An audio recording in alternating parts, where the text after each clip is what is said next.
just to put in context, you know, Marge and I were not involved in the beginning. All these people were. We came in the mid-'80s. So in many ways, we're a product of what they created, because we came in as a small company and now we're a large one. So it was great being a part of this. And so I was listening to them talk about their early meetings, and it sounds like fun. I wish we had been there. But we've also been really active since we got in here. Marty's brother Tom has been really active, and we just love the whole concept here. And when I think about what keeps me passionate, it's continuing to remind myself and everybody in our company about why did Margie and I start the company in the first place. We started for 4 reasons. Number one, we wanted to make a difference. We're cause motivated. You know, we think the world is in desperate need of a different leadership role model, as Pat was saying. We've seen enough self-serving leaders and what they've done to organizations in every sector of society. So we wanted to make a difference. Secondly, we wanted to work with people that we love. And so one of the great things, you know, talking about marrying above myself, is Margie and I working together for all of this time.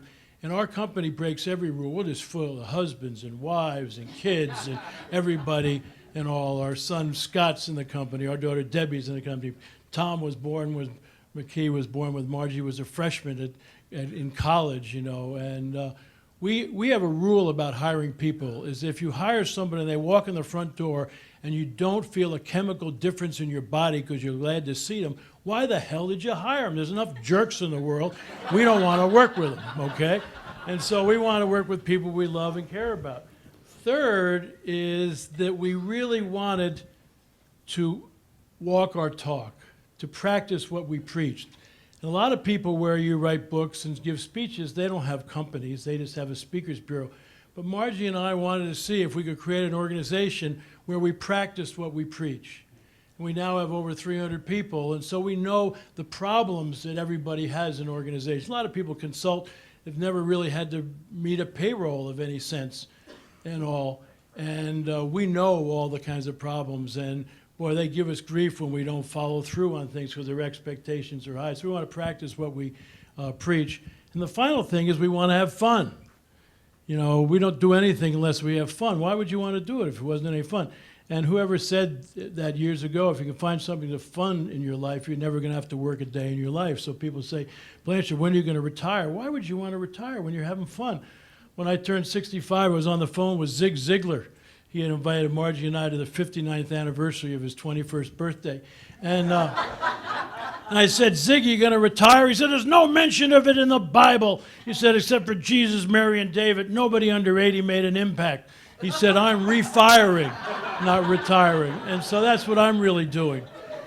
And it's so interesting as I look back and remind people of why we're in business, because I'm the chief spiritual officer of our company. I leave a morning message for everybody in our company every morning.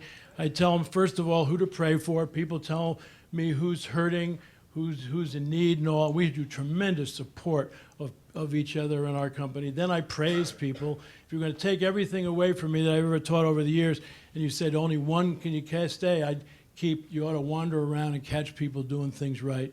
And then I do an inspirational message around our vision and our values and all of those kind of things.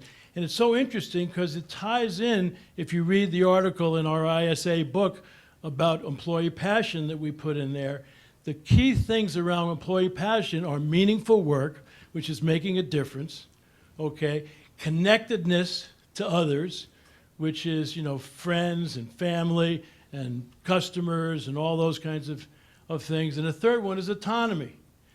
And autonomy to us is really important. We didn't want to get involved in roll-ups or anything like that, because then other people are starting to tell us what our values are and what we got to do. And so we keep control over what we do, and that creates the environment that we want to do, and that's really important to us.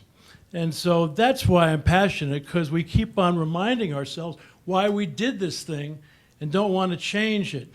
One last thing I want to share with you is that, like Richard, I really think it's so important about what your purpose is in life and what you're trying to do. And I think we all have two selves. We have an external task-oriented self, and we have an inner, thoughtful, reflective self. Which self wakes up quicker in the morning? the external task-oriented self. Bang, the alarm clock goes off. You ever thought of what a stupid term that is? I mean, why isn't it the opportunity clock, or it's going to be a great day? You know, alarm, boom, and you're into your task-oriented self. You're running here, there, finally get home 8, 9 o'clock at night, fall into bed, don't even have any energy to say goodnight who's lying next to you. Next day, bang, you're out of there again. Pretty soon you're in a rat race. The great Lily Talman, the great Hollywood philosopher, once said, the problem with the rat race, even if you win it, you're still a rat, you know? And so one of the things you need to do is enter your day slowly. And I have a little book I read from, and I want to read you this one last thing, because I think that my number one value is I want spiritual peace. And by spiritual peace, that gives me inner peace. It gives me a sense of why I'm here and how I can create abundant life. My daughter gave me this years ago, and I just want to end reading this. It's called Abundant Life, and I added a couple of things, but it's basically what she gave me years ago. I want to do more than cope. I want to thrive, so I manage my stress. So I think about that every day. What's stressful? How do I manage that? I want to do more than make it through the day. I want to be energetic, so I eat nutritious food, and I've been getting better on that. I want to do more than sit. I want to run, so I exercise. I was over at the center this morning. I want to do more than search for happiness. I want peace, so I pray. I want to do more than survive. I want to live, so I laugh and cry. My father always said that his bladder was too close to his eyes, and that's one of my problems. I'll cry at a drop of a hat. I want more than success. I want significance. So I am generous with my time, my talent, my treasure, and my touch. I want more than self-interest. I want to be other-directed. So I strive to serve rather than be served, and I seek and nurture loving relationships. I want more than life.